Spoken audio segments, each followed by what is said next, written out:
যেহেতু সেই দলটো আৰু টিকি নাথাকে মাত্ৰ এটা প্ৰশ্ন কৰিম ইউডিএফৰ যিমান পুৰণা নেতা আছে বদৰুদ্দিন আজমলৰ পৰা আৰম্ভ কৰি আশৰাফুল ইছলামৰ পৰা আৰম্ভ কৰি হাফিজ ৰফিকুল ইছলাম ডাঙৰীয়া বছিৰ কাছিমি ডাঙৰীয়ালৈকে যাৰ তেওঁলোকে সংখ্যালঘুৰ দি সমস্যাৰ সমাধান কৰাৰ কাৰণে দল জন্ম দিছিল আৰু সেই দি সমস্যাটো সমাধান কৰাৰ কাৰণে উচ্চ ন্যায়ালয়ত এক আবেদন দাখিল কৰিছিল বিজেপিৰ কোনগৰাকী নেতাৰ কথাত আপোনালোকে সেই দি লৈ চলি থকা গোচৰ আপোনালোকে উচ্চ ন্যায়ালয়ৰ পৰা 18 জনে ইউডিএফৰ বিধায়কে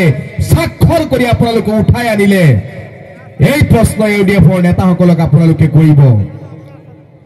ইউডিএফে অসমত সাম্প্ৰদায়িক এক বাতাবৰণ সৃষ্টি কৰিছে ইউডিএফ আমি কিয় কৰিব নালাগে আজি যদি মই একদম খোলা ঘৰুৱাভাৱে মই এটা উদাহৰণ দিম এই মাজৰচৰ গাঁৱত যদি এই বজাৰত মোৰ লগত কোনোবাৰ কাজিয়া লাগে মোৰ লগত যদি এজন ব্যক্তিৰ কাজিয়া লাগে হেইটো হ'ব সেই এজন ব্যক্তি আৰু মনিৰুজ্জামানৰ লগত কাজিয়া আৰু সেই এজন ব্যক্তি নহয় তেওঁৰ বংশৰ যদি 4-5 জন ভাই ককাই মিলি বংশৰ মানুহে যদি মিলি মোক অত্যাচাৰ কৰে বা মাৰে তেনেহলে বৰপেটাত গলেও মোৰ বংশৰ মানুহে একেলগে মাৰিবলে নাই কওকচোন আমি যদি সংখ্যালঘুসকল এক হওঁ ৰাজনৈতিকভাৱে অধিকাংশ আমি 34% আৰু তেওঁলোক কিমান 66 তেওঁলোক এক হ'ব নাই আমি এক হলে ৰাজনৈতিকভাৱে আমি এক হম ধাৰ্মিকভাৱে ধৰ্মীয়ভাৱে ধৰ্ম আমি মছজিদত কৰিম হিন্দু ভাইসকলে মন্দিৰত কৰিব ৰাজনীতিত কেতিয়াও ধৰ্ম টানি আনিব নালাগে শ্ৰদ্ধাৰ জনসাধাৰণ গতিকে অসমৰ বুকুত ইমান দিনে সেই প্ৰতাৰক ৰাজনৈতিক দলবিলাকে আমাক বিভিন্ন প্ৰলোভন দি বিভিন্ন ভুৱা প্ৰতিশ্ৰুতি দি আমাক ইমান দিনে ভোট লৈ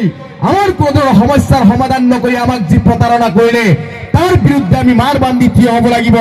আমি এই অন্যায় 78 বছৰে যি অন্যায় আমাক কংগ্ৰেছ ইউডিএফ অইন দলবিলাকে কৰিলে সেই অন্যায়ৰ বিৰুদ্ধে আমি মাৰ বান্ধি থিয় হ'ব লাগিব এতিয়া আপোনালোকৰ সংগ্ৰামী নেতা অখিল গগৈ ডাঙৰীয়া যেহেতু বিকল্প ৰাইজৰ নামেৰে এক ৰাইজৰ দলৰ জন্ম দিছে যি ৰাইজৰ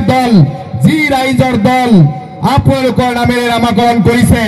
সেই ৰাইজৰ দল অকল অখিল গগৈৰ দল নহয় এই দল আপোনালোকৰ দল আৰু সেই কাৰণে 70টা জনগোষ্ঠীয় সংগঠন বিভিন্ন কৃষক সমাজ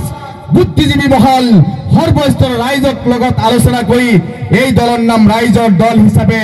ইতিমধ্যে স্বীকৃতি পাইছে শ্ৰদ্ধাৰ জনসাধাৰণ সেই ৰাইজৰ দল আপোনালোকৰ দল এই দল তুলি তালি ডাঙৰ দীঘল কৰাৰ দায়িত্ব প্ৰতিজন মানুহৰ আছে।